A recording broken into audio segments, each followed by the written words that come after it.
Hey guys, this is Tony George on a Wednesday Hump Day here for DocSports.com. Going to give you, we're going to do something a little different today for the free play. We're going to look at about 4 or 5 games, marquee games this weekend in college football.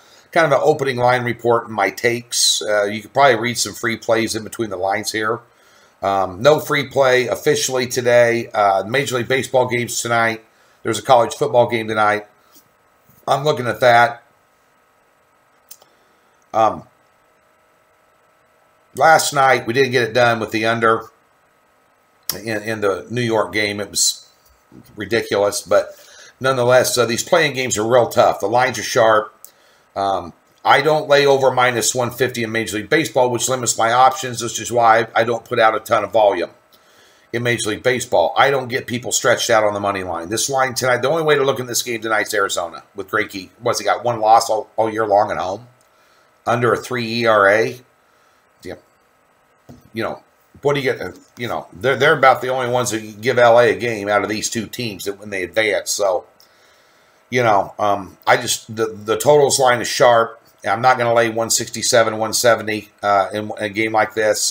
If I had a gun to my head, I'd take Arizona. But my Major League Baseball playoffs are low volume, but they're extremely profitable. I've done them last 2 years. I can't remember what my record was last year right now, but, you know, like the last 2 years combined, it's been like 28-11 or something. I mean, it's been profitable, but low volume. That's 2 years worth of numbers there. So I just don't throw stuff up against the wall to see if it sticks with your bankroll. I don't do it. I won't do it. You know, I won't put anything out. I won't have action on myself. So bear that in mind. That's what you got working for you in the playoffs. Let's go ahead and get to these opening line reports today. These are marquee games this weekend in college football. I'll give you a quick read on most of them. Louisville's taking on North Carolina State. North Carolina State's claim to fame is beating Florida State, and that has proven to be an okay win. You know, Florida State needed everything in the, you know, playbook to beat Wake Forest last week. The Wake Forest has improved. They got a good offense. But they needed an end-of-the-game miracle to win that game last week, so I'm not putting a lot of stock into that Florida State win with North Carolina State. I think North Carolina State's a good football team. I think they got a great quarterback. Unfortunately, Louisville has Lamar Jackson, which is the best quarterback, in my opinion, in college football. Regardless of their wins and losses and how they perform this year, the guy can break a game open and win a game for you and go take it 90 yards to the house in 1 second. You know, out of nowhere. So they're a very dangerous team. Louisville opened up at 2.5. Now they're up to 4. If you like Louisville, you liked them under 3 or under. That's the number. I see no value in this game. I think it's going to be a great football game to watch. I think it's going to be back and forth. It's going to be field position, a couple special teams plays, a couple of big plays. Where's the value? You know, where's the clear-cut edge for either team on that line? Find one. You can't. Therefore, I stay away from it. Michigan State's intriguing. Michigan opened up at 13.5, got bet up to 14. Then it went down to 12.5, and now it's sitting at 13 here. Interesting statistic here. It's an in-state rivalry game. It's going to be a tight ball game, in my opinion. I haven't been sold on Michigan all year long. Now they're on their second-string quarterback for the rest of the year. Not sure if we have enough tape and information on him to make a value-based judgment, so to speak. Michigan State has outgained every opponent they've played this year, including a 38-13 loss to Notre Dame. They outgained them. The total in this game is at 40. That's a red flag right there. When you have a total of 40 or under in college football and someone's getting 2 touchdowns, the only way to look, the only way the sharps are looking is a dog. You know, in my opinion, that's the deal.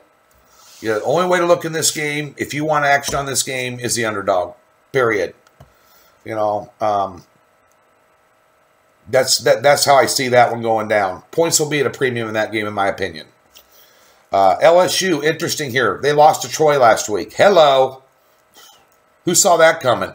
Troy's got a decent football team. They couldn't put away Boise State. They put away LSU in LSU at night. Wow. Was LSU looking ahead to Florida? Maybe. Why? Florida's got nothing. They needed that score last week against Vanderbilt was very deceiving if you watch that game. And I watched the game. I DVR'd it, and I watched the whole thing. You know, Del Rio's out for the year now, quarterback for Florida. LSU was a 3.5-point favorite in this game on the futures. Before the loss to Troy, now they're catching 4. I mean, the only way I'd look at that game is LSU. It's just too many, in my opinion, especially with the line switch. And you know, that's what I look at. I look at futures lines, where the lines are at now, this, that, and the other, how much overreaction there is by the public that the odds makers are trying to capture and gain advantage for themselves at the book, those sort of things. But that's a little look into that game. I probably would stay away from that game.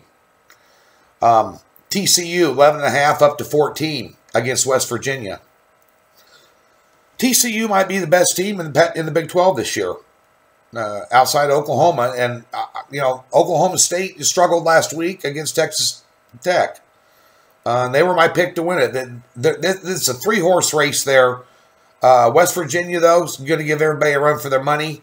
Given a team like that can score that quickly, and, you know, the way their quarterback has stepped in there and done a nice job for them, the transfer out of Florida, I just think that if anything there, I'd be looking at points. I wouldn't be laying them. I'd only be taking them. And finally, probably the best bet on the board here, Washington State sitting right now at 1.5 points over Oregon. You know, Oregon beat Cal last week. It cost them. Cost them their first-string quarterback and their second-string quarterback, one of their starting running backs and one of their starting wide receivers in that game. And Wazoo, you know, I think USC's overrated. I took USC last Friday night, got my ass handed to me, so I got a bad taste in my mouth for USC, but Darnold isn't all that. Really, what game is Sam Darnold, ask yourself this, what game has Sam Darnold really separated himself from the pack on? As being an elite college quarterback that's going to go to the pros and, you know, he's like the next Andrew Luck, you know, out of the Pac-12 going into the NFL. I don't see it right now, not the way he's playing. He throws up a lot of picks. Mike Leach is a totally unpredictable head coach. But if he gets rolling, he keeps rolling. He puts his foot on your throat, won't let it off. This is a game I think that Washington State should win. This is a game that would separate them as being one of the elite teams with Washington in this conference. And I think that, you know, all signs point here under the number of 3, under a fall number. You know, I mean, Oregon, you know, they let Nebraska hang around with them and come back, and they had Nebraska dead to rights, and Tanner Lee threw 2 pick sixes in that game for Nebraska and 4 interceptions total in that game. They still only won by 7. You know, Nebraska, I got news for you. Nebraska, despite what they did to Illinois last week, is not that good. And they have no defense. I think Washington State plays better brand of defense than Nebraska does. I'm just trying to get a comparison to a big-name team that went in there and couldn't get it done against them. But I think Washington State probably gets it out of these futures bets. If this stays under 3, and I think this will accelerate up to 3 or more on the weekend. If you want a look-ahead game, this is probably the one to go ahead and lay less than 3 there and get some action on Washington State early. That's my looks for some marquee games this weekend. Kind of a, you know, just having a conversation with you here on YouTube for Doc Sports about what I see upcoming here this weekend. It's going to be a good weekend of football for me, college and pro. I love the board. I'm in the bunker today and tomorrow getting these plays ready for you. They'll be out on Thursday at Doc Sports. We put all plays out on Thursday through Monday at 5 o'clock. We lock in those lines, get you boys on them early, make some money. A wishy-washy week last week. I'm not happy with it. I know we had a big 7-unit win and all that. That's water under the bridge. You know, inconsistency of just being 50-50 on a weekend, that's unacceptable to me. We're going to kick ass and take names this weekend. You can count on it. Go over to, click the link below, get over to Docs, check out. I might take a look at that college football game tonight. I've got a few angles. I'll make a few phone calls, this, that, and the other. But at the end of the day, click the link below. Go to Docs, check it out. Guaranteed plays. Also, Major League Baseball package, NBA package is coming out. Fired up about the NBA season this year as well. So one of my stronger sports. So a lot of stuff going on over at Docs. Click the link, check it out. Thumbs up, subscribe. Thanks for tuning in. Free play in either college football or pro football on Thursday Time to get rolling tomorrow. Football's here.